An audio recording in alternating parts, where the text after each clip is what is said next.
안녕하세요. 수인 땅짓고의 싱싱이와 전 소장입니다. 이번 시간은 투자, 재테크의 방향성, 트렌드, 경제를 알면 보이는 것이라는 주제로 여러분의 궁금증을 확 풀어드리는 시간 갖겠습니다. 전 수장님, 지난 한 주 어떻게 잘 보내셨나요? 네, 반갑습니다. 전 소장입니다. 경기가 어려운 상황에도 불구하고 많은 분들이 상담과 출장으로 시간이 어떻게 가는 줄 모르게 벌써 주말이네요. 지난주에 영상 보셨죠? 엎친 데 덮친다더니 부동산 대책 강화, 법인 투자 규제, 법인 주택 대출 금지, 재건축 규제, 3년 뒤 주식 양도차익 전면 과세. 헐. 그런데 말입니다. 경기도 이재명 도지사께서 더욱 센 아주 강력한 한 방을 날렸는데요. 그것은 바로 전 수장님, 뭐죠? 예. 경기도 임야 여의도 면적 70배의 해당 면적을 토지 거래 허가 구역으로 지정하는 방안을 내놓았는데요. 이는 기획부동산이 임야를 공유 지분으로 쪼개 파는 행위를 막기 위해 지방자치단체가 공유 지분 기획부동산을 타깃으로 대거 지정에 나선 것입니다.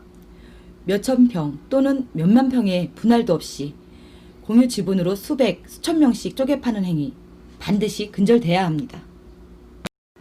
구독자 여러분, 느껴지시나요? 긴장하셔야 합니다. 좀처럼 언제 안정화될지 모르는 우리나라의 경제 흐름, 각종 규제. 그렇습니다. 그렇다고 손 놓고 계실 건가요? 5년 후, 10년 후, 나의 미래, 나의 노후, 우리 아이들의 쾌적하고 안전함, 경제적 자유, 누구나 원하는 거 아닌가요? 아는 것이 답입니다. 아는 것이 힘입니다. 직접 확인하세요. 전문가와 상의하세요. 발품을 파십시오. 부자는 그냥 얻으시는 게 아닙니다. 이 또한 시간과 노력이 투자라는 것 잊지 마시기 바라겠습니다. 재테크, 투자는 이제 필수입니다. 부동산에는 토지, 건물, 즉 실수요와 갭투자, 또한 주식, 펀드, 가상화폐 등 경제가 어려울수록 수많은 재테크와 투자의 새로운 상품들은 계속 쏟아져 나오고 있는데요. 구독자 여러분, 여러분께서는 이 중 어떤 상품에 재테크 및 투자를 하고 계신가요? 경제 흐름, 금융시장성, 기업, 산업, 정책. 이처럼 우리나라뿐만이 아니라 전 세계의 경제, 금융시장이 바닥인 이때 모든 것이 불안해도 꼭 해야만 하는, 할 수밖에 없는 것, 그것은 바로 국책사업인데요.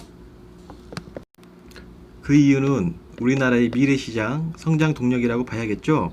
주는 AI, 스마트, 빅데이터, 수소, 전기차, 배터리, 의학, 디스플레이, 전문인력 양성을 위한 산학 육성 캠퍼스, 미래시장 공략을 위한 대기업 이동, 대규모 산업단지 및 국가산업단지, 그로 인한 우리나라의 중심 역할을 할 세종특별자치시. 행정수도죠. 이는 정책, 곧 국가의 뒷받침인 거죠. 네, 맞습니다. 요즘처럼 불황인 이때 과거에도 현재에도 미래에도 안정성을 잡고 갈 수 있는 건 오직 토지입니다, 여러분. 잠깐.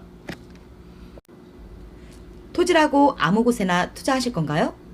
앞서 보신 바와 같이 제2의 수도, 행정수도죠. 세종특별자치시, 북부, 국가산업단지가 형성되어 있는 그곳. 집중해서 체크해 보시길 바라고요. 다음은 서해안권역, 우리나라의 미래 성장의 축이라고 봐도 과언이 아닐 텐데요. 대기업, 현대에서 자리 잡아 개발해 나가고 있는 그곳. 서산, 당진, 태안.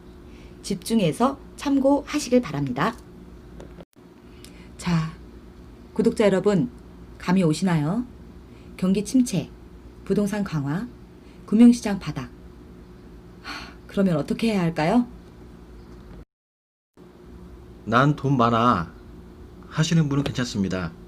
하지만 적은 돈으로 은행에 넣어봤자 이자도 얼마 안 되니 경험도 공부도 지식도 없는 분들 주식이나 갭 투자 힘드실 겁니다.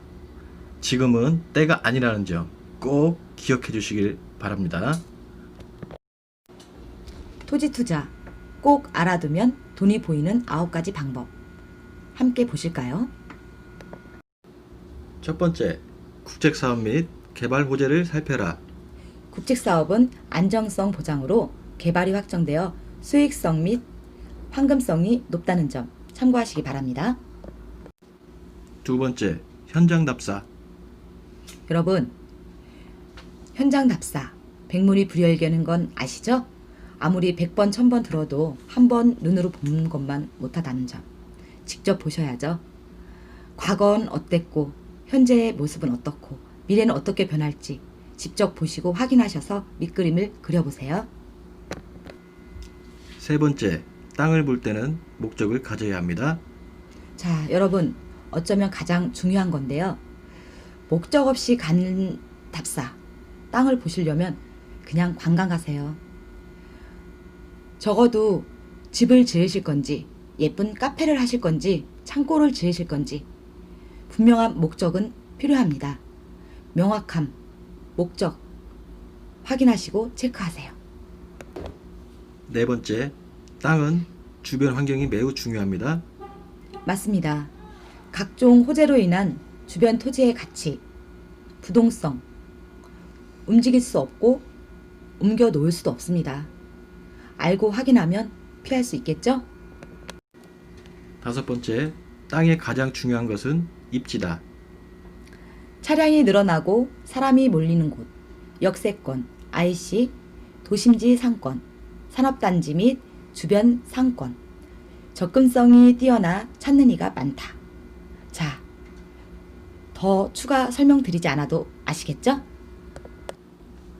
여섯 번째, 어떤 규제를 받는 땅인지 살펴봅시다. 토지, 투자자에게 어쩌면 가장 또한 두 번째로, 아니 중요한 얘기인데요. 토지 이용 계획 확인원, 검토는 필수입니다. 개발 가능한 용도와 제한, 그리고 또한 규제사항 반드시 확인하셔야 합니다. 일곱 번째, 땅의 개발 가능성과 전망을 살펴야 합니다. 땅의 가치는 현재보다 미래 가치, 향후 개발 가능성이 더욱 중요합니다. 광역 도시 기본 계획, 도시 기본 계획, 도시 관리 계획 꾸준히 검토하여야 합니다. 여덟 번째, 결점이 없는 땅은 없다. 여러분, 땅의 모양이나 현재의 형편없는 모습은 중요하지 않습니다. 개발이 되고 주변 현황 또한 활용 가치에 따라 천차만별의 차이가 나기 때문입니다. 자, 마지막입니다. 아홉 번째, 땅값은 따로 없으며 땅은 임자가 따로 있다는 말도 있다. 맞습니다. 땅은 정가가 없다? 네. 즉 임자는 따로 있다는 말이 있죠. 땅의 쓰임새에 따라 큰 차이가 난다는 것을 볼 수 있기 때문입니다. 구독자 여러분, 도움이 되셨나요? 투자든 재테크든 실수요든 목적은 수익 아닙니까? 그렇다면 앞서 보신 바와 같이 정확한 정보와 타이밍이 중요합니다. 그렇습니다. 앞으로는 수도권 또한 경기 지역에 토지 거래 허가 구역으로 지정 방한된 만큼 꼭 알아두셔야 할 것이 있는데요. 이전에 사놓으셨던 분들이라면 다행이지만 그렇지 않으신 분들 집중하세요. 앞으로 더욱 500평, 적게는 200평에서 300평, 희소성이 높은 평수의 토지를 구입하시기 점점 어려워질 듯합니다. 자, 참고하시고요. 미리 대비하시길 바라겠습니다. 그럼 여기까지 수인토지 땅짓고의 싱싱이와 전 소장입니다.